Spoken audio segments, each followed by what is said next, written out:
Hello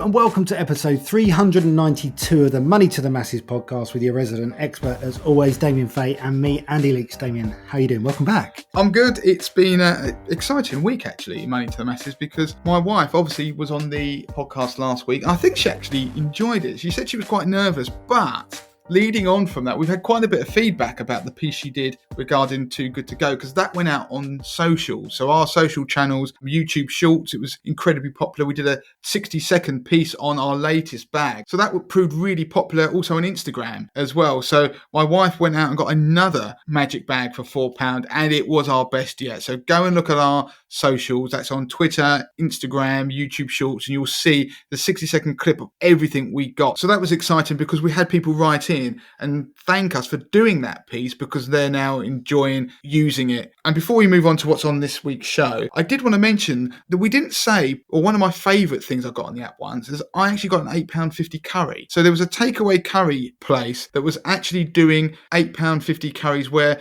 the idea would be you'd go there and get a curry at the end of the evening, so after 9 o'clock on a Saturday. So it makes you think that you're going to get the slops of what's in this restaurant they haven't sold. But actually, when we did it and went there, they cooked it fresh. They were clearly using it as some kind of marketing. So what happened is we got two dishes, so a meat dish and a vegetarian curry, because my wife is vegetarian. We got a rice and we got a naan and we got a poppadom for £8.50. It should have cost £30. And we actually looked before we went there. The restaurant had a 5-star hygiene rating and a 5-star rating on the popular takeaway apps that are out there. So sometimes you get some bizarre things on there where people are actually using it as a marketing ploy as well. So that was pretty good. £8.50 on a Saturday night. Yeah, and another thing I saw on social where someone had replied, they'd gone and used Too Good To Go to get their breakfast from Pret, and there was all sorts of things in there. There was porridge and croissants and bacon rolls. I mean, yeah, load up on breakfast on there. Sounds like a good plan to me. Okay, so before we get on with what we've got coming up in the show, we've got a quick announcement to make. So Damien, we've got a date for the diary for our listeners. Yeah, so we are going to do a podcast meetup before Christmas. We've teased it.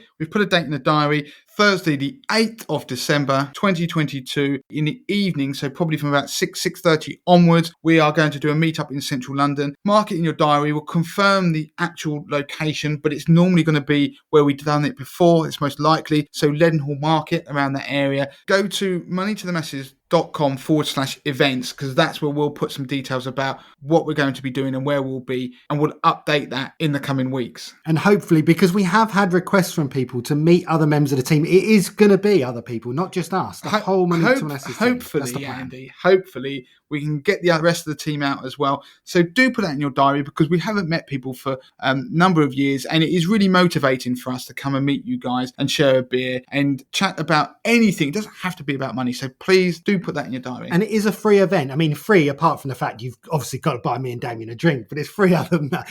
Let's move on with the podcast. So what have we got coming up on this week's show? Well, I'm doing a piece on mortgages, but actually a type of mortgage that is now becoming more popular, particularly in the current environment with high interest rates. I also want to talk about money. It is Talk Money Week, which is an initiative which is pushed by Money Helper, and it's an initiative to try and get people to talk about money. So I'm going to do a piece that's inspired by Talk Money Week, which is why it is important to talk about money. And the final piece on the podcast, Andy, you are going to be doing with Lauren. Yeah, that's right. Energy again. We're going to be talking about direct debits. It's been in the news. Ofgem are not happy. There are providers that are messing with people's direct debits, and there's certain things that you can do. I'm going to mention a calculator and the steps you need to take if you're not happy about the amount you're paying on your direct debit, if you think it's not right. We'll do that later in the show. And although you say it's energy again, this is something we've not covered in detail about how you get the direct debit down.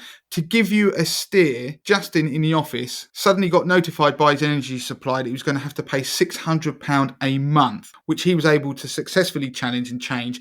And it was by using a simple calculator, so much so that I've used it. Everybody listen to the podcast. One task this week is to use this calculator to work out what level of direct debit you should be paying on your energy bills. And crucially, it's got the latest information loaded into that. So even though that all these energy prices are going up, and it takes all of that into consideration, so you can rest assured you're paying the right amount. Yeah, so don't switch off because it's energy. That's the message. And also there's a new initiative that Andy and Lauren are going to be talking about as well, which means you can reduce your bills if you've got a smart meter. Great. So let's start with the first piece then. We're going to be talking about about mortgages, and it's a type of mortgage that's been around for a while now, but we haven't really covered it on the podcast, and they're becoming a bit more popular with what's going on in the market. Yeah, so I want to talk about offset mortgages. So we haven't covered it in detail on the podcast before. Trust me, I went back through 400 odd episodes trying to find out whether we'd covered offset mortgages before.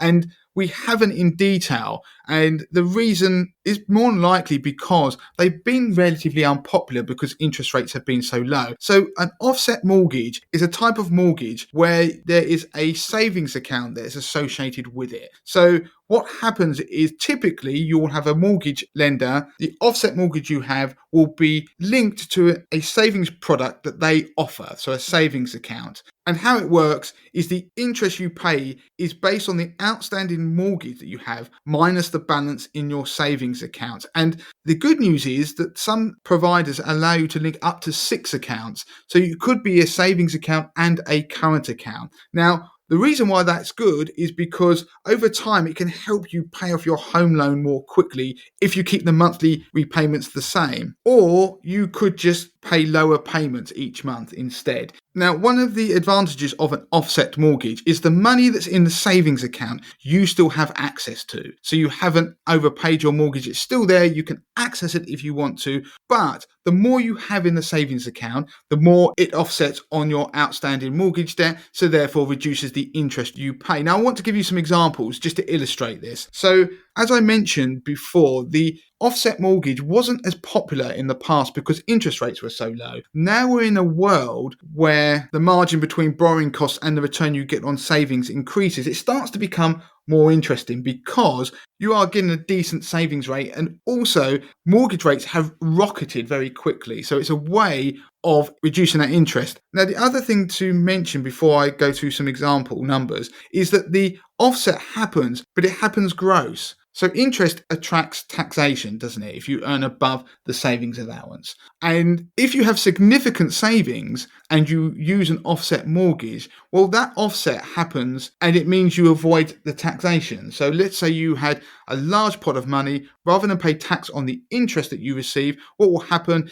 is the equivalent interest is effectively offset against the interest on your mortgage. So you end up making a tax saving. So it means that it is attractive to people who pay high levels of income tax. So I want to give you some numbers, and First Direct do a really good calculator, which we're going to put a link to in the show notes, and we're also going to put it in the article on the website. And the offset mortgage calculator, you just bung in a few numbers and it tells you the potential saving. I'm going to give you an example, okay? So let's say that you had a mortgage of £250,000 over a term of 25 years, and there was an interest rate on that mortgage of 5.96%. So using an offset would save you £297 a month. That's because without the offset, you would have been paying £1,240 a month. With the offset, it reduces down to £943. Now, of course, that is, if you go down that route of using an offset just to reduce the payments a month. I mentioned earlier that technically you could do another option where you use an offset to pay off your mortgage sooner.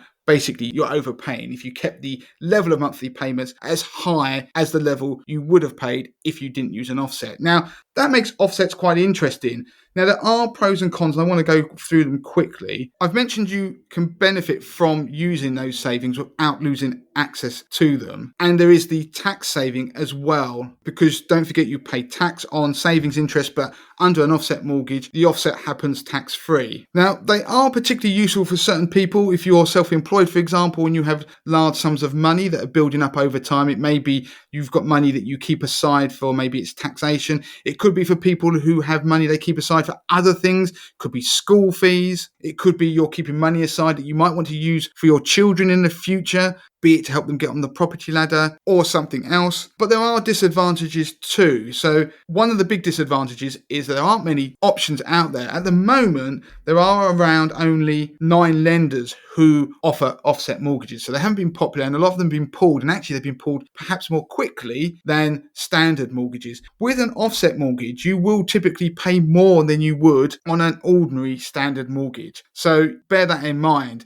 And that's down to competition because there are less options out there. Obviously, using money for an offset over a long period of time, there is an argument that if you are happy with money being tied up for a long period of time, you may be better off using that money in another way. Investing, for example, so you would get a better rate of return. And if the rate of offsets that you see out there are particularly high, you might be better off actually saving your money to overpay on a standard mortgage. So we've talked about overpaying in the past on the podcast. But of course, you can overpay on a offset mortgage technically, and it does depend on your terms and conditions of your mortgage. So normally 10% is the standard. So 10% of the outstanding mortgage each year that you can overpay. But with an offset mortgage though, instead of overpaying, you can just add money to the savings account, which will reduce your monthly interest payments further. So at the end of the mortgage deal, you can use the savings that you've built up to pay off a chunk of your mortgage anyway. So the result is the same as overpaying, but you won't actually face any early repayment fees if you start piling money into that savings account. So for that reason, it can be quite attractive to people.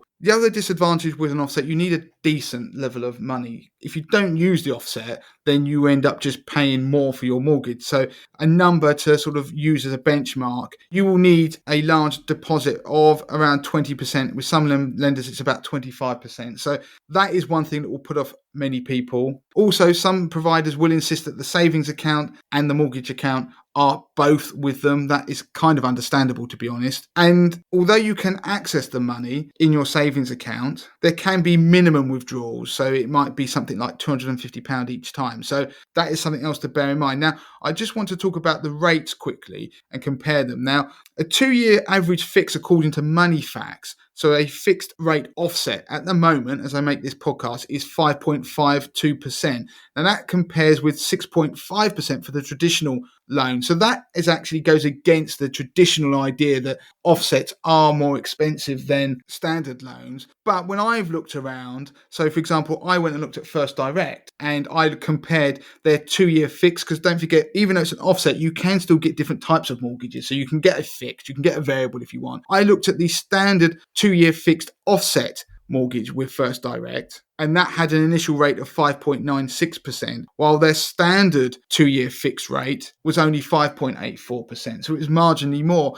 So that's why offset mortgages are now starting to become a bit more attractive. So the message really is, when you go to remortgage, and as I always say to people, go and speak to a mortgage advisor, you can mention to them about offset mortgages. It's an option now. You don't just have to think, I've got a fix. There are other options out there, including an offset. So those of you who were listening, the example I gave earlier on the offset mortgage was actually using the rates that I mentioned from First Direct. So really what I did was compare using their fixed rate mortgage, their standard 2-year fix versus their 2-year offset. Now, of course, the rates will change after the fixed period, but it gives you an idea of what you're likely to save if you do decide to use an offset. So it is a viable option for people now. Do think about it, talk to your mortgage advisor. And the other thing I just want to throw out there as well is that I was doing a piece earlier in the week about early repayment charges, and I was looking at different rates and different mortgages,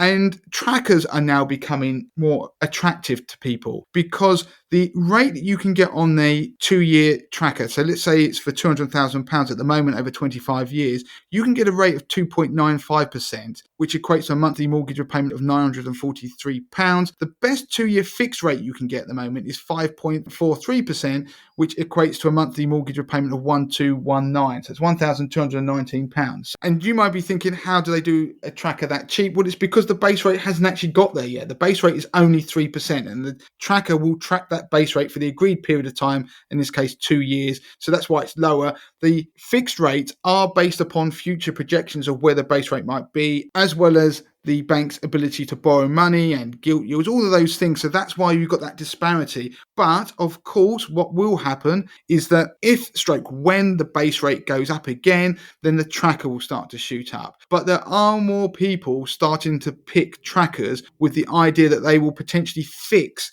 later in the future when they believe that the fixed rate deals will have dropped below where they are now. But they are playing the interest rate game a bit there. So I'm just pointing it out to people because, again, like this offset idea, there are other options out there for people, including discounted mortgages, which is where you have a mortgage and the initial rate is discounted below, for example, the variable rate that the lender usually offers. So options for people to think about. And one thing I'll have to say is that people will be thinking, well, if the base rate's at 3 and that tracker rate's 2.9, that rate won't have reflected the recent change in the base rate. The base rate would have been 2.25 when that tracker rate was set, and it probably, you'll find, it is now pulled. But it gives you an idea that it is distinctly lower right now than the best fixed rate deals.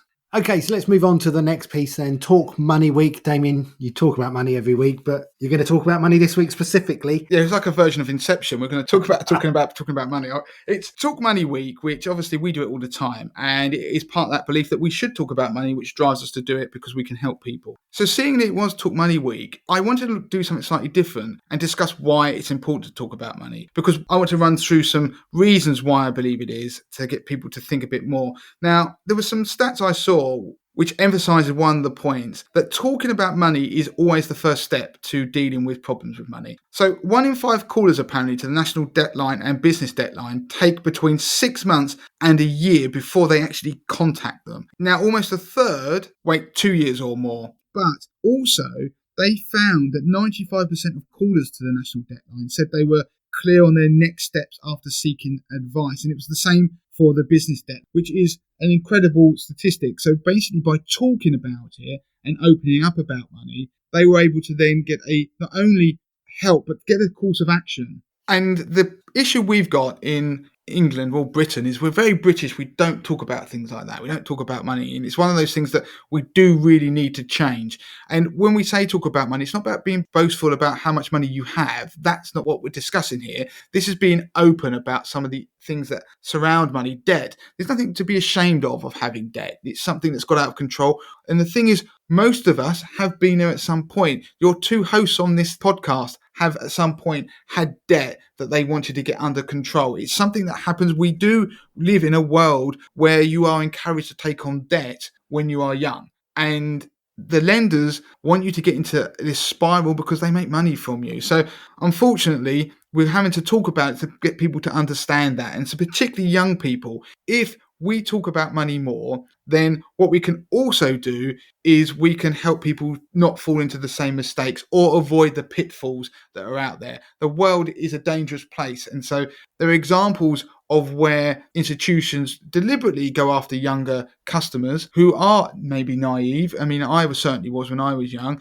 A good example of things like student bank accounts. It may be credit cards. They will give you bank accounts, not because they like you, because they know that in the future you are likely to earn good money, which they will likely be able to sell you more products. And most people stay with the same bank throughout their life. And therefore, most people go to their bank to get a mortgage, which is a huge debt they make lots of money out of. So it's not because they like you. This cycle, people need to understand, if we talk about these things, how it works, then you're armed with that information to be able to make better decisions. And the other thing is, it's a bit like people who have past experience of something that went wrong. You see these things where you get reformed gang members, for example, who go and talk to people who may be following the same path as them, and they warn of the dangers and what can happen to people. It's no different if we talk about money more widely and just things that we did well that went wrong, or the things that scams or whatever it may be, then we can help other people and we can learn more. Now, one other point is, if we talk about money, I think that an important part of it is that we start to see the warning signs as well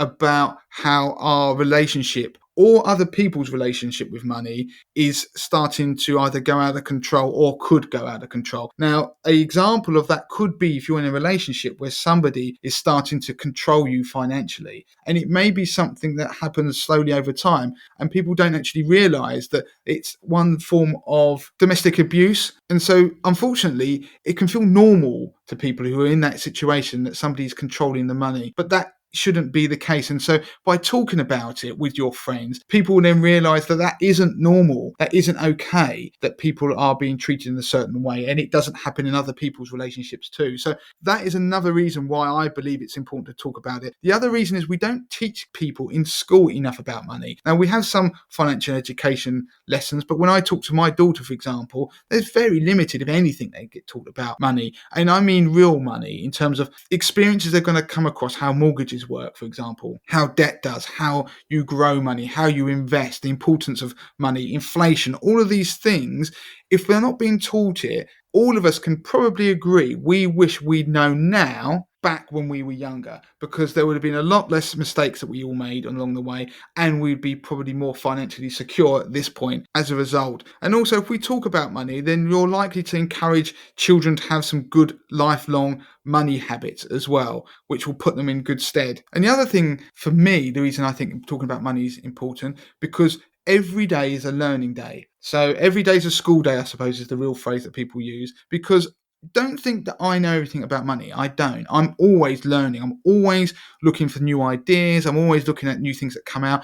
It's changing. If you go back just a decade, the world of money is very different. I mean, now we have technology like apps. We have things like app-only banks, robo-advisors. We're able to invest. You go back to when I started my career in the city, so going back over 20 years, basically only wealthy people could invest, and they were charged a fortune to do so. And so by talking about money, we learn about new things as well, and talk to lots of people about money. Don't always just talk to your elders, because their views on money aren't always as relevant today as they were when they were younger, because the world has changed. They have moved on. And if you just think about this week, we look at what's going on in the crypto space, the complete carnage. Well, we are in a very different world to what they were when they were younger. The other reason, and this is a big one for me, is empowerment. So some of our most popular podcasts were our How to Be a Millionaire, which is podcast 283. Black Economics Matters was another one, and that was podcast 276. Now, if you talk about money, you can start to pull down those walls of inequality that occur. So one of the things about being a millionaire, that podcast, is it was all about as well intergenerational wealth. It was about how you could use very simple ideas to become wealthy over time. And if you teach this sort of stuff to people when they're younger, they can take advantage. And with the Black Economics Matter podcast, we're very proud of that episode. So if you've never listened to it, please do. But one of the points that came out of that is when people don't own things, then it's very hard for them in society to be able to get a foothold and be able to make change. And so that is part of this idea that if you educate people, you then start to realize about the privilege that you have as an individual, and therefore you can use that as a tool for good. Another reason that you should talk about money is that people find out about the financial help that's available to them. So they may be having a conversation with somebody in the pub and they might not realize, for example, that there is some help that they can apply for during the cost of living crisis. Or it could be, for example, that somebody was starting to lose their child benefit because their earnings have got to a certain level, but they didn't realise that they can actually make changes to their earnings that enable them to keep their child benefit. And so those sorts of things, if people talk about money, they start to learn, because let's be honest, most people don't know what they don't know. That sounds an odd phrase, but there is that kind of serendipity that you just discover stuff. And people go, did you know, for example, that grandparents can get national insurance credits for looking after their grandchildren if they're under the age of 12 and the parent has gone back to work but is claiming child benefit? If you didn't know that, that is actually true. Those sorts of things come up and people find out about the help that they can get. You also learn tools and tricks that will be useful when you're dealing with money that other people might know. It may be something as simple as not impulse buying and waiting 48 hours to buy something. You also might learn about budgeting. You'll also start to learn about what happiness really is, and that money doesn't really buy you that. It makes life easier, it gives you choices, but it isn't necessarily the ultimate destination. But you also start to learn a bit about value. So that means more about how much things cost based upon your hourly earnings. And the other one, going back to empowerment, that if we talk about money, it starts to bring down some of the barriers that we have for not only people in different ethnic minorities, but also based on gender. So if we start talking about money more,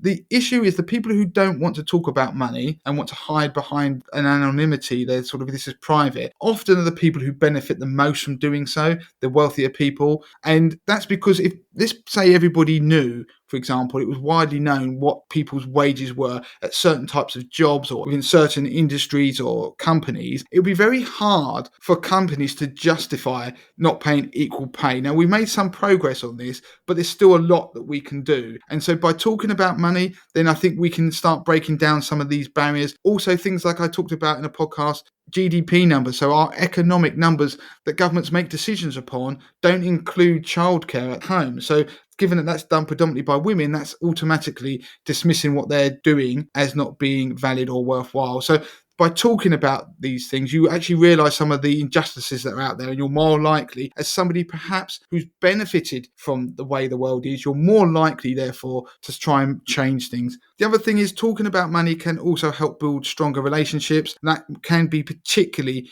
in a marriage. So one thing you've got to realize is that it's okay for people to have different views on money. Don't forget that people have come from different backgrounds. Everyone has their own baggage when it comes to money. So if you think about somebody's money that they've made over time, they have made that in a certain way. That is something that's emotional to them. And also, don't forget that people who've grown up in different families, money means something different to them. So if you grew up in a family that had plenty of money, then it might be more of something that's an opportunity. It gives you things. Whereas if you grew up in a family or an environment where money was scarce, it was maybe something that caused sort of pain, a lack of it. And when you had it, the feelings that you had about it was more about keeping it, if that makes sense. So when you are in a relationship, one of the things you have to realize is everyone's different and there is no perfect solution about money. That's the other thing. People feel failures about money. Realize that we're on a different journey. So when we talk about it, we understand that. We don't feel bad about decisions that we make. We make the best ones we can. But we also start to realize why people think about money in certain ways. And then we can somehow meet in the middle.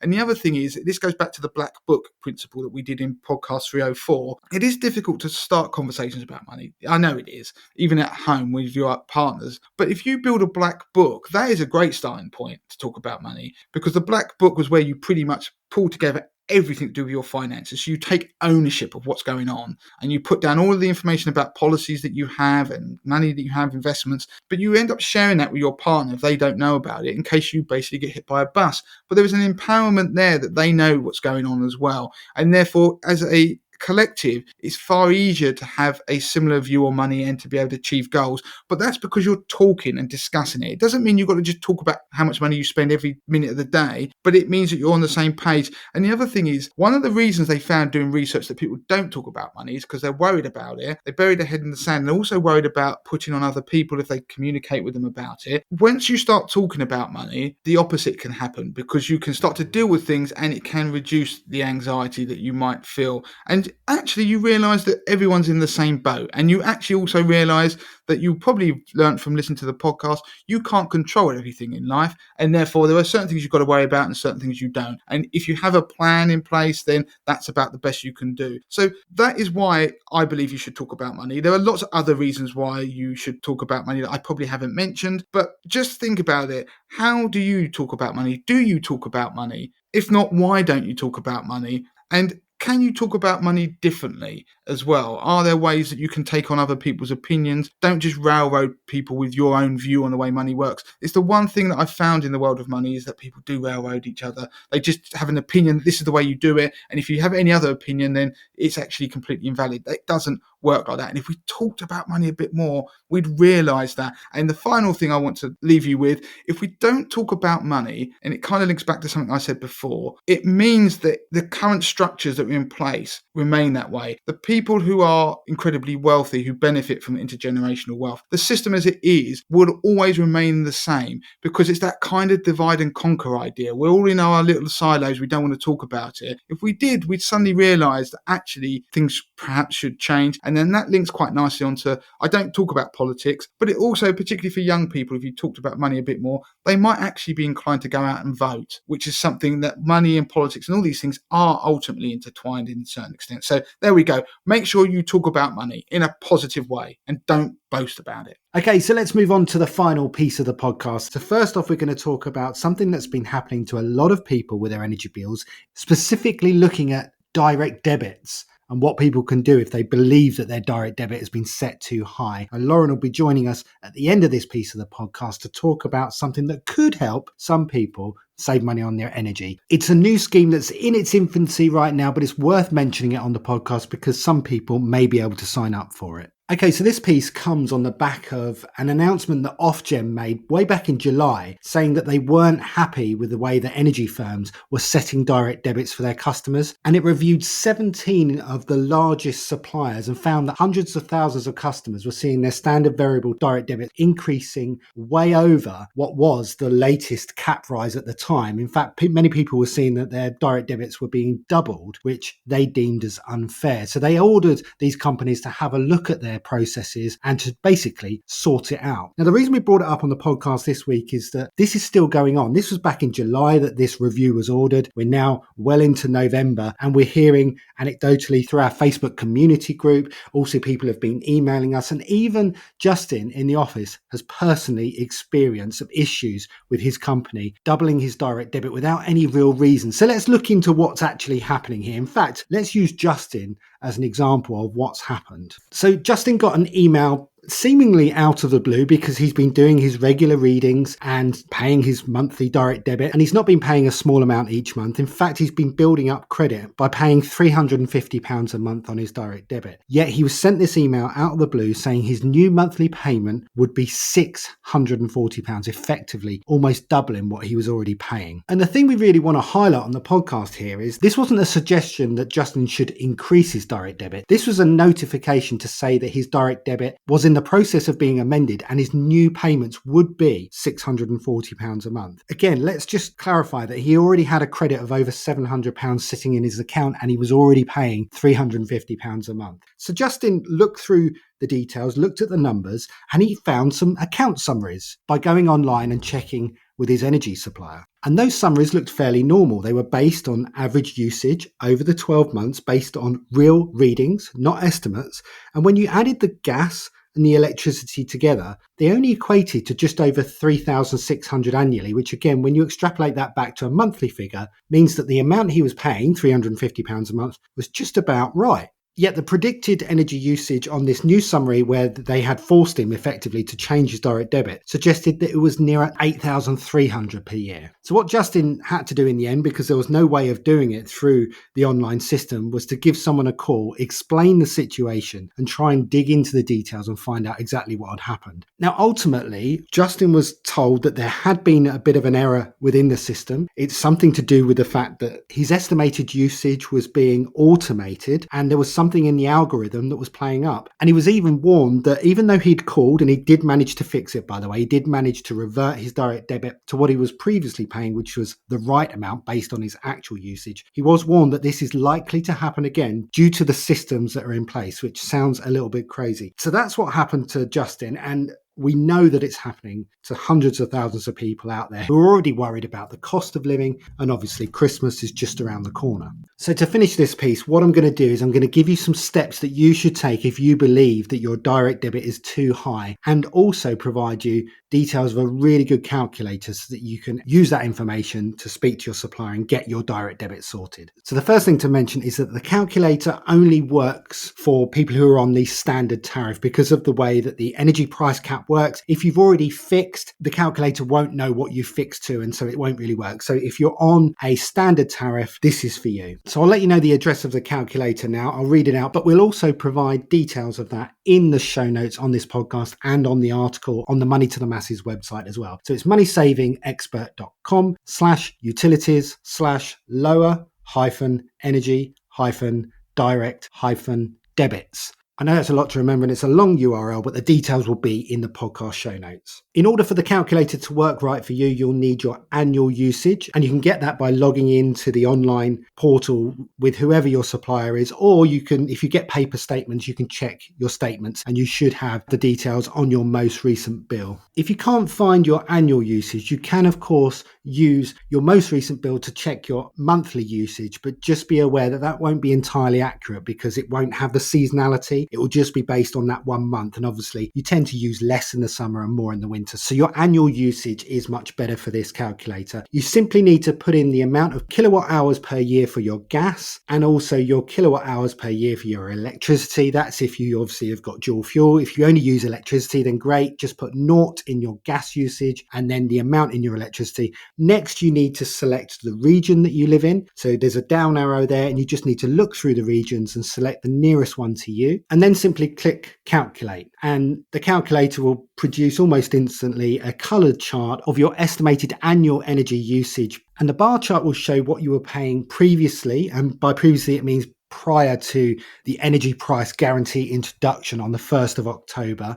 It will also tell you your new amount, i.e. the current amount based on the energy price guarantee. And helpfully, the lower bar there in pink on that graph will actually tell you the real term cost to you, factoring in the energy bill discount, which is the £400 that the government announced that they would help people with earlier on in the year. So once you've done this calculation and you've got your figures, compare that to what you are actually paying. And now you're armed with the information to go back to your energy supplier. And so there's a few steps that we recommend that you take. The first thing you need to do is take an accurate reading before you give them a call. That way, they're going to have the most up-to-date information. Another thing you can do in the next step is check how much you're in credit by, because if you are disproportionately in credit, then you can actually ask for some of that money back, because it is your money after all. And if it isn't in line with what you should be paying, and that credit is likely to be just sitting there in their account, then it's better to be in your account. But of course, keep in mind that once you've effectively withdrawn your money out and you've taken that back, there's no longer that buffer sitting on your energy account. And so if energy bills do rise in the future, you need to make sure that you keep an eye on how much you're paying each month to keep on top of that so that you don't go into debt with them. The next and probably most crucial step is to engage in conversation with someone who can actually make a decision and make the changes that you're going to request. So you need to speak to someone about your direct debit and explain why you believe that the direct debit you've been set on is much too high. And again, you've done your calculations, you should be able to prove that to them, because it could be that in Justin's situation, for example, there's some sort of weird algorithm that's going on, or it may just be an error on their system where they've miscalculated your annual usage. So have a conversation with them, and there's a very good chance that they'll be able to amend your direct debit for you. Just a point on that, if you are slightly in debt to them, if your account is in debit, then what you could do is you could pay off that debt if you can afford it, which might give you a little bit more leverage when it comes to explaining that you want to reduce your direct debit. They may be more willing to work with you if they can see that your account isn't in debt. And the final step, if you haven't had any success when you speak to them over the phone, is do make your intentions clear that you wish to take the matter further and that you'll be writing to them. And one thing that's worth mentioning is the Energy Retailers Code. And that is a code of practice by which energy firms need to adhere to, and make it clear that if there is no change, that you fully intend to move suppliers. And so there is a possibility then that they know you're taking it seriously, and so it may not be worth their while to continue fighting it, and you may find some success on going down that route. And if all of those steps don't work, the final step would be to complain officially to the Energy Ombudsman. And we'll link to an article on the website in which you can find the calculator and all of those steps that we've just mentioned, so that hopefully you can get this resolved if you're in this situation. Right, and so let's bring Lauren onto the show then, who's going to be talking about a new scheme that's been launched that could help people save on their energy bills. Lauren, welcome to the show. Yes, so the Demand Flexibility Service is a scheme that has been developed by the National Grid, and the idea of the scheme is to try and combat energy supply when it's at its peak point. So when everyone is using energy, normally between the hours of 4 p.m. and 7 p.m, cooking dinner, baths, showering, putting washing on, things like that. They want to try and reduce energy consumption at these points. So the idea of the scheme is that energy suppliers sign up to the scheme, and then energy customers get rewarded for reducing their energy consumption during peak hours. Now, the scheme launched by the National Grid is encouraging energy suppliers to sign up. It's not just for domestic customers. There are some opportunities for businesses to also sign up for the scheme, and you get rewarded if you reduce your energy usage. Now, currently, there are a select few suppliers that have signed up to the scheme. Octopus Energy was one of the first suppliers to actually sign up to the scheme. And they initially ran a trial with the National Grid earlier on this year. And the trial was really successful. And it found that the incentive for customers to save money on their bills helped them to try and reduce their usage during peak times. E.ON Next have also recently announced that they're going to be joining the demand flexibility scheme. And in most instances, if you are on an energy smart meter, you can participate into the scheme, because one of the caveats of this scheme is you do need to have a smart meter that can record meter readings every 30 minutes. So how the scheme works varies depending on energy suppliers, and your energy supplier will contact you if you are eligible to take part in the scheme, and some of them may give you personalised targets of when you can reduce your energy usage and by how much, and how much you will be paid or rewarded for reducing your energy usage can vary with suppliers. Now, there are some energy suppliers who aren't actually taking part in the demand flexibility service, but have launched their own schemes. So an example is OVO Energy. They've launched one of their own incentives to try and encourage customers to reduce their energy usage. Utilita Energy are also launching a power payback scheme, which has a similar incentive where it encourages consumers to cut back or reduce their energy usage during peak times throughout the winter months. So these schemes are going to run from November to March 2023. The National Grid's demand flexibility service is currently under a trial. So any energy supplier that has signed up to the scheme and the service is currently under trial, and they are going to decide if the scheme works in the long run and exactly how it will work. So if you are eligible, you will be notified by your energy supplier, but you can contact your energy supplier for more information. And if you aren't on a smart meter, then this may be something that you wish to consider so that you can benefit from these schemes. So because there are only a select few energy providers who have signed up to these kind of schemes or are offering their own versions of the schemes,